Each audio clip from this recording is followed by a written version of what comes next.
You talk about how every kid today wants to be a YouTuber, including your daughter. 100%. And I love, you talk about that now. I always talk about how when I was growing up, I had 3 options, either to be a doctor, a lawyer, or a failure. Like those were my 3 options because everyone in my community, society, that's what they looked up to. So my big question here is, if there's a kid out there who's telling their parent, I want to be a YouTuber, that's like the new Hollywood. 100%. I want to be a new actor. I want to be the next actor. So how should they approach it? How should a parent approach it? Positively, but they won't. Yeah. Because they're playing history and defense. Yes. Like they don't think it's real. A lot of what I'm trying to accomplish with this book is remind parents how real this is. The world's changed so much. And I wish parents would support their kids. The problem is too many parents have their own self-esteem wrapped up in their kid's accomplishment. But the reality is like putting your kid in a position to succeed and being humble enough to put your kid in a position to succeed is everything. And most people are just not doing it. Like if you're not doing, you're not in the game. You can't read about doing push-ups. I like using that analogy. It makes sense, right? Absolutely. Like that's the one that makes sense to people. You play basketball to get better at basketball. Entrepreneurship's the same. It's great in theory.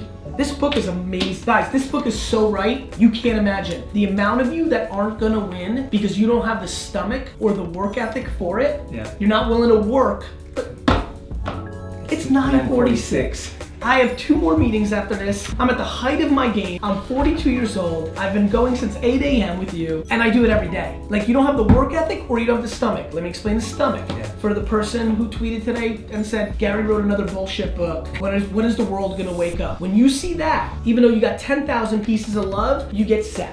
You let somebody else's opinion, you let your mother's opinion about not being a doctor or lawyer, you let your older brother's opinion of like you're not doing it the right way, you're not making mom and dad proud. You let some guy's account whose name is Pants44 who leaves on your Instagram, you're ugly. You let that dictate your life so you don't have the stomach or the work ethic, even though this is all right.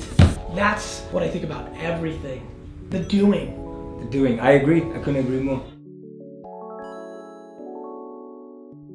You do reply to DMs, you do manage your own Twitter. How are you managing to do that? Effort.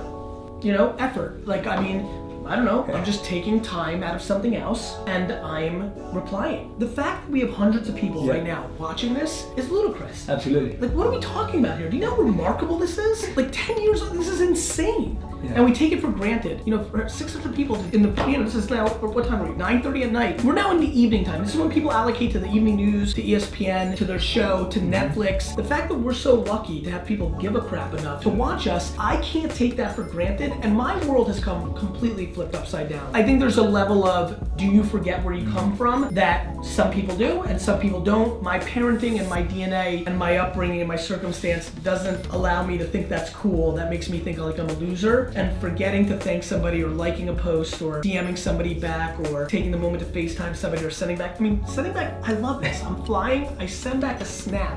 Somebody sends a snap, hey, yeah, it makes a huge difference. What's different about genuine gratitude versus people doing it because it's a technique?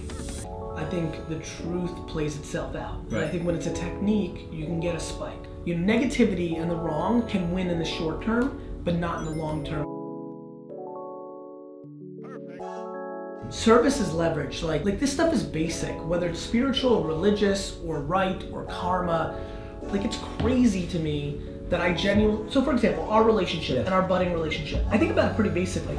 I want 49% of the energy. I want 49% of the results. If the Lord of relationships came down and had to give a judgment and they said, you're getting 51% of the value, you're getting 49. I'm like, yes. Yeah. Because to me, that's the perfect spot. I'm giving more than I take, which actually is the macro leverage, and I'm talented enough to get 49% and do something with it. I just think most people are rolling in and trying to get 90% of the relationship value at the end. So to me, that's the service. Again, and I need you to hear this, and I think this will make so much sense to you. I can't take for granted one person's attention. Yeah. I think attention is the asset now. And so when I look in here and I'm like Austin Linney saying, starting a podcast tonight, that blows my face off. I step back and go, am I really living a life that I can motivate somebody to do something like that? And then God forbid, Austin in 4 years is making enough money to get a second vacation, to quit his job that he doesn't like, to pay off his student loans. Like, this is leaving a legacy, and I'm into it. I think it's a very special time.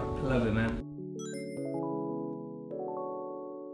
My goal is to have all of you who are watching right now show up to my funeral. But like my goal is legacy. Like at this point, I made enough money when I was making $100,000 a year to kind of scratch my financial itch. I've gotten very greedy about my legacy. I'm trying to figure out how big can I be, and out of how much joy and happiness and optimism and offense and self-awareness can I put into the system. I have so many 15 to 25-year-olds watching me right now. How cool is it if I made the alpha male trait about self-awareness and empathy and gratitude? Like that's not sharp, that's not dude talk of the 80s and 90s, but it is the magic. It is the magic, 100%.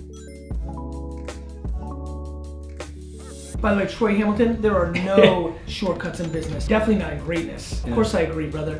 Nobody you know has ever made it without putting in an obnoxious amount of work. Everybody sees the finished products. You guys weren't around. Now everyone's like, Gary Vee is hot. From 1998 to 2007, I worked at a liquor store for 15 hours a day and had no social life. You didn't see that. There was no documenting that.